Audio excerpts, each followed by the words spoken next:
What fan theory do you 100% accept as true? Kevin Malone, if not actually a genius, is certainly much smarter than he lets on. Clearly he's lazy and gluttonous and blah blah blah, but after the merger with Stanford, and it's revealed that Martin had served time, Kevin realizes that he needs to give plausible deniability to any sort of financial maleficence that the accountants have been doing, and flanderizes himself in front of the camera. Occasionally he slips up and reveals himself to be something a math genius, and has to backtrack and play it off as some kind of food-based idiot savant. It's how he was able to afford ownership of the bar at the end of the series. I'm sure he made a bit just cashing in all those free drinks, but actually enough to buy a bar? I don't believe it. There's a theory I read that the Kelvin number he used in accounting was solely so he can embezzle funds out of Dunder Mifflin while keeping up his dumbass persona. Then he used said money after he was fired to buy the bar and made that free drink story to cover it all up, since he knew that the documentary crew would come back for a reunion. Not sure if this counts, but Donkey from Shrek being one of the kids from Pinocchio who turned into a donkey is pretty mind-blowing. The reason each It's Always Sunny in Philadelphia episode starts with a date and time is because they're all testifying against each other in court. Oh crap, it's definitely against Dennis. The Empire Strikes Back. Admiral Ozzel is a rebel spy. Everything Ozzel does in his brief bits of screen time is to the detriment of the Empire. When the probe droid finds the rebel shield generator, Ozzel tries to dismiss it as smugglers before Pete speaks out of turn and gets Vader involved. Later, Ozzel orders the fleet out of hyperspace too quickly, giving the rebels plenty of time to activate the aforementioned shield generator that Ozzel knew about. Clumsy as he is, stupid or rebel sympathizer who gave his life to give the Alliance as much time to evacuate their base as possible, I side on the latter. Miguel and Tulio may not be gods, but the armadillo that follows them around absolutely is. It's just helping them out because they saved it from being eaten. Bebo. I agree. When the volcano is going off he is chasing a butterfly, and then when Tulio yells stop, Bebo stops chasing the butterfly as well. It even keeps cutting to Bebo during their conversation. Another one is his ability to walk on walls and change direction mid-air during the game, and him accidentally helping come up with a plan for the boat at the end, amongst other things. That Loki was controlled by the Tesseract more than he let on. His eyes glowed multiple times and he shed a tear when Thor tried to talk sense into him. Fits with mythology Loki a bit better, where he's a troublemaker and a bit twisted, but isn't evil. If anything, he suffers from affluenza where he doesn't understand that other people face real consequences, whereas he doesn't because he is a god. It also allows them to hand wave his turn to good. In Disney's Ratatouille, the old lady in the beginning of the movie living in the house next to the river is the food critic, Anton Ego's mother. In the flashback scene where he eats the ratatouille you can see similarities of the house from the beginning, her face and I think the bridge. That explains Remy being able to make the ratatouille that tasted exactly like his mother used to make. The Jetsons and the Flintstones are living at the same time in a dystopian future where the haves live above the clouds and the have-nots are stuck on a wasted earth. The signs include that Flintstones celebrate things like Christmas and other holidays, which doesn't make sense, and the Great Gazoo alien appears in both series.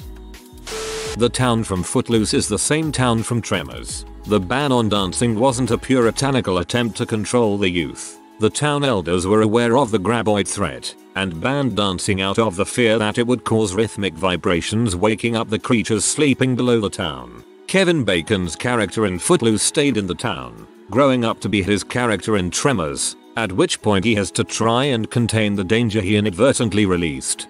There was so many problems with this, but man, that's hilarious. As a massive Tremors fan, this made me laugh. Thanks for sharing. James Bond's primary purpose is to be a distraction to keep attention off the spies who actually spy. Villains and other spies know him. He rarely takes an alias, he makes his presence known early on and keeps messing up operations for the villains. But other spies have already infiltrated their ranks and work while Bond does as much visible damage as possible to keep the others safe. I like this one. When you think about it, he's a pretty bad spy.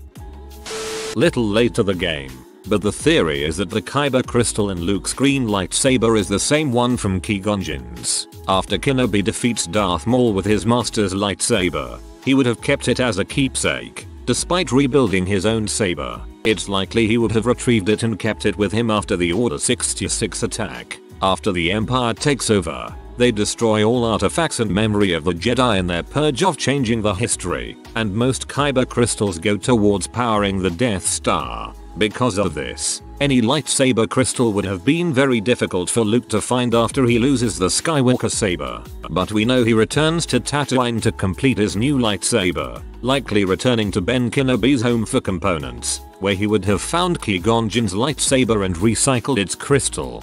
I vaguely remember reading it might have been Shadows of the Empire. Come to think of it, that Luke did go back to Ben's hut to study and get supplies. This makes a lot of sense.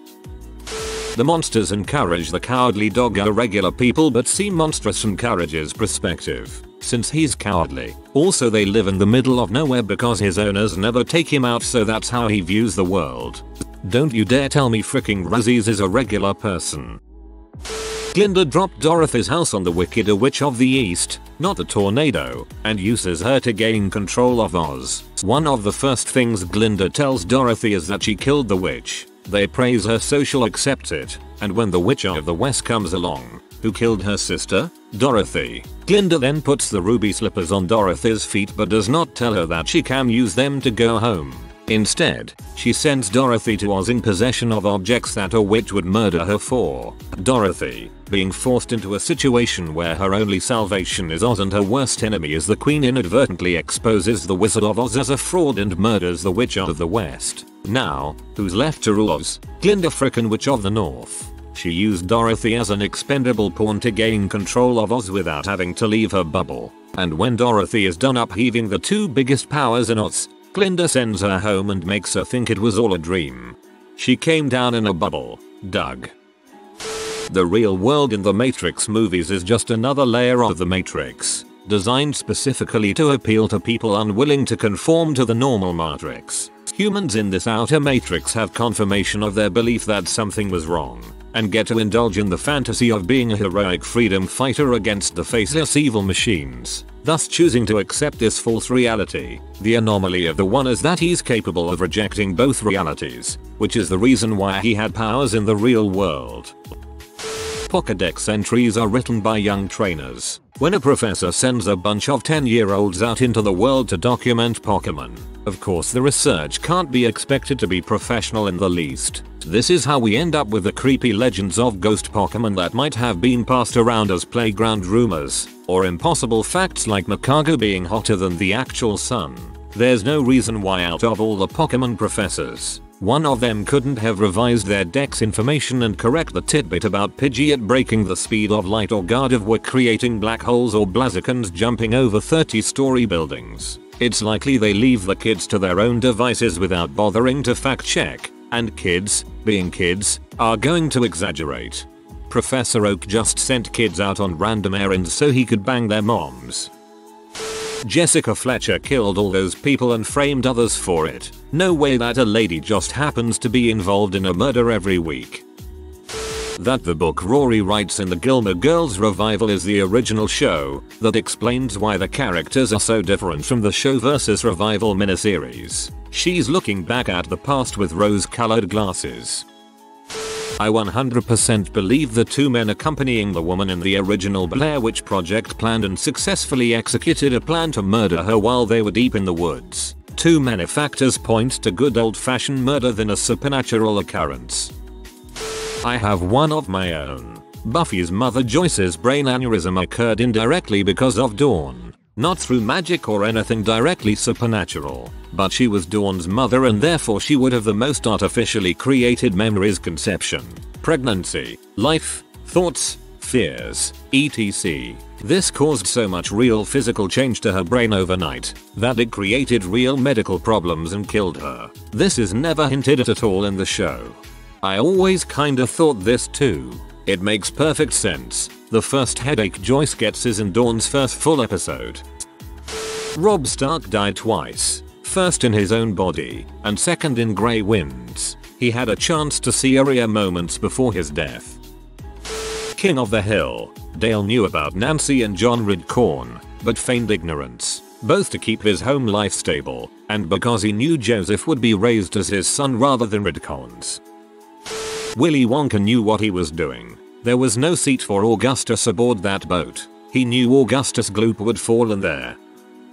Ed from Ed, Edd n Eddy is mentally stunted, which is why he's one of the dumber characters in the show despite appearing older than the other two Eds. He's about as tall as Kevin and Rolf, who are some of the oldest kids in the cul-de-sac. Also that his parents are abusive to him because of his mental handicap, literally removing the stairs when he was grounded, and his sister's attitude towards him is learned behavior from their parents. This is further reinforced by him living in the basement, having non-existent hygiene habits, and retreating into obsession with TV and sci-fi comics. In fact, the other two Eds come from troubled homes as well, which is why they're social outcasts in the cul-de-sac. It's been heavily implied that Eddie's parents knew his older brother was physically abusive to him and let it happen. Meanwhile, Double D's parents spend zero time with him, and won't even directly communicate with their son, choosing instead to leave him notes for chores instead. Mr. Bean is an alien. That would explain his weird behavior and why he falls out of the sky at the beginning of every episode. Sean Connery, John Patrick Mason, in The Rock was actually 007 who was captured while conducting espionage in the USA. After the events of the last Bond film with Connery, Diamonds Are Forever, then imprisoned at Alcatraz.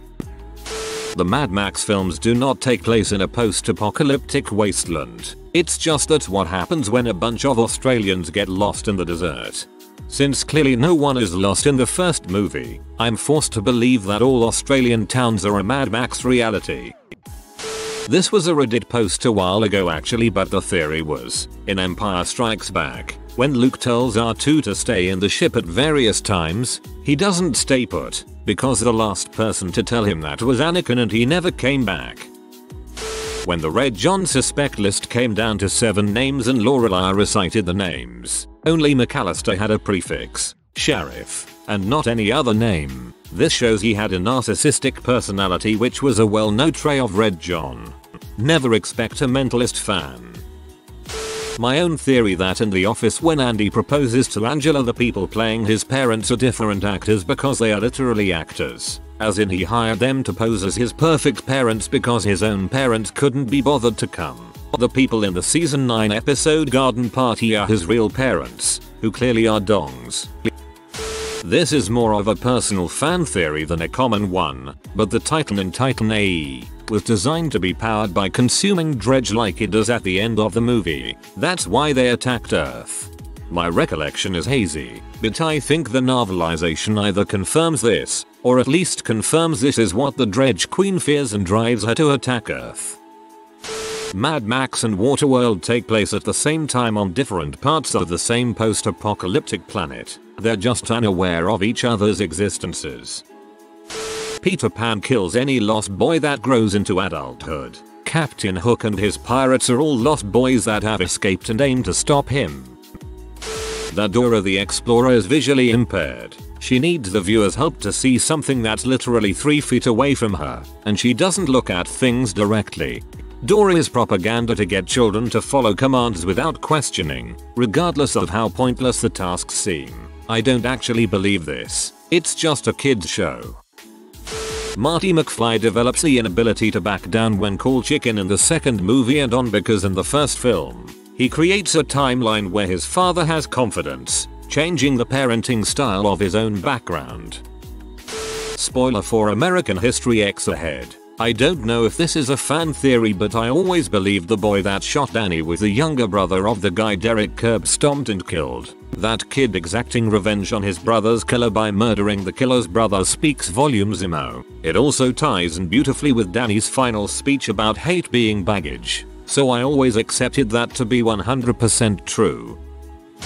Bill Cipher is still alive inside Stan Pine's mind after the ending of Gravity Falls. The clues leading to this conclusion, from fans, were so complex, they actually involved traveling to real locations and solving puzzles. I mean, after getting his brain wiped he's able to easily recover his memory. This would mean his brain wasn't fully wiped, so Bill most likely is still somewhere in there. Sid isn't a bad kid by any means, just has a very troubled home life. 1. The crap he does to those toys is undeniably creative. It's also his escape. 2. There's a small clip where his dad is seen sleeping on a chair. IDK if you all noticed, I saw a few beer cans next to the chair, but it could just be me. 3. Watch the scene at Sid's house again and tell me why the sister has all this nice crap and a neat room, whereas Sid's room is a complete dump. Granted, that's just teenage dude instinct to leave a room like that, but there's also the fact that all the toys he fricks with are his sister's. There's obviously some jealousy and resentment towards his sister cause of his parents sucking as people and choosing favorites. All in all, I feel bad for the guy. He just wants to do what kids do and not have to deal with his harsh reality. Even grows up to work as a garbage man, which granted I hear pays decently, but correct me if I'm wrong please. But I'm glad he looks happy and somewhat content in Toy Story 3 though. Dude's just vibing but still has a lot of personal issues probably. The Paw Patrol pups are part of a post-AI initiative attempting to train enhanced, but subservient, companion animals to replace the robots that almost destroyed humanity. Everyone in Adventure Bay, Foggy Bottom etc. are paid actors who place the pups in coordinated training exercises. Which is why Mayor Humdinger gets away with all his bulls. Parenthood has melted my brain. This is a little out there, but hear me out. The year 2015 we see in Back to the Future 2 is what would have happened if not for Chernobyl, which leads to the argument that something in the movies, specifically 2 and 3, caused Chernobyl to happen.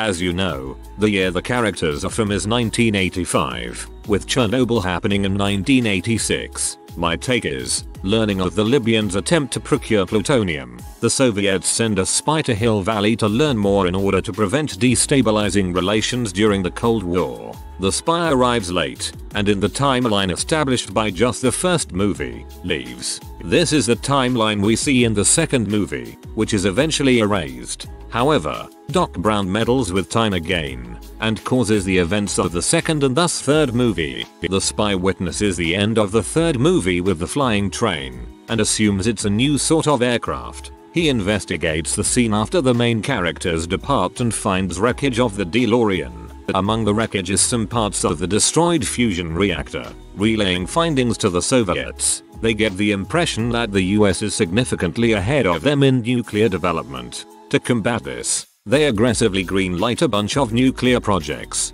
including a risky test that results in the Chernobyl meltdown. The resulting event scares people the world over and hinders nuclear research and progression. With lack of funding and roadblocks to more nuclear proliferation, fusion technology is never developed, thus hampered. The timeline turns into ours. In the 2015 timeline shown in BTTF2, the nuclear research breakthroughs make the rest of the technology possible, including flying cars and hoverboards. With some developments happening in the late 80s, the economy is lifted and the downturn of the early 90s does not happen. This has an effect of extending the garish fashion of the 80s forward, hence why the clothes look different as well.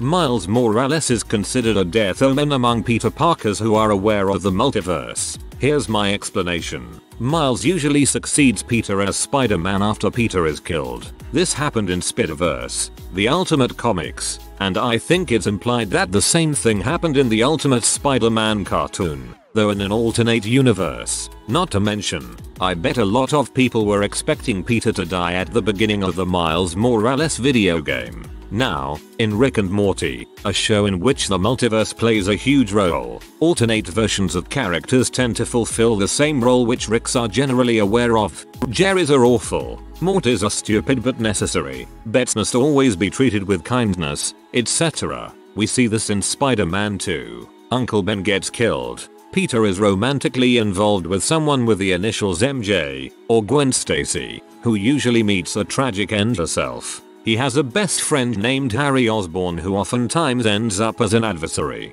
though may generally mean well. You get the idea.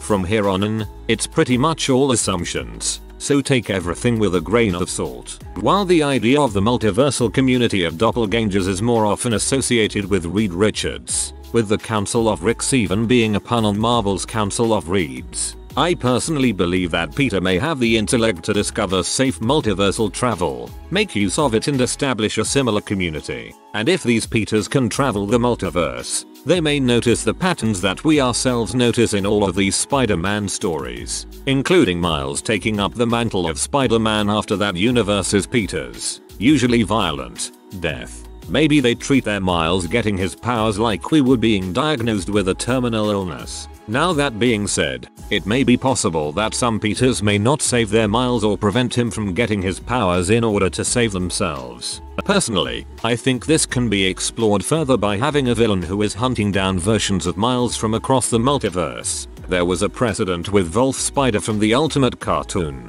though he was interested in hunting down all Spider people for his own megalomania. This Wolf Spider would be hunting Miles either in the name of vengeance for all the Peters or believes he is saving Peters who have yet to die, in a perverted sense. This is just a thought I had a year or two ago and would really like to see it explored. Miles pops up. Peters, or crap. Kevin from The Office is secretly involved in a money laundering scheme. I can't imagine a guy as smart as him saying so dumb otherwise. Mad Max Folktale Theory. The movies and games all have different narrators and different takes on Max because they are all stories being told by people in the wasteland. All of these great deeds and accomplishments are being attributed to one man who may or may not have ever really existed. Double Matrix Theory. The Matrix has an inner core and then an outer shell designed to give the illusion of escape. It's basically a corral where they can keep the escaped humans until the defense mechanism, the machines, can purge them. This is why Neo could use his powers outside the Matrix, why Smith could leave, and why Cipher could go in without anyone noticing. That Matrix theory could very well be the plot of Matrix 4. Pinky is the genius. Even the theme song hints at the theory. One is a genius, the other's insane. They are Pinky in the brain. Kermit caused 9/11. Not really much of a fan theory though since it's unintentionally canon. Realized this should be explained on Mayo. Rick is Morty, and evil Morty is just a Morty that knows he'll become Rick if he doesn't deviate. Rick said I used to wear blue pants and when he's drunk he asks for redheads. Morty likes redheads. Can't think of other coincidences off the top of my head but I rewatched some of those episodes under that context and it made sense. The most obvious clue to this is that Rick is completely narcissistic and doesn't care about anybody else, yet he has an unexplainable bond with Morty. I think the creators have probably considered going there at some point. This is my own personal one, but I have a lot of fun watching Keanu movies and imagining him as Ted traveling through the circuits of time to find Bill. If you are new to the channel, you can subscribe. I publish new videos every day. Until then, check another video.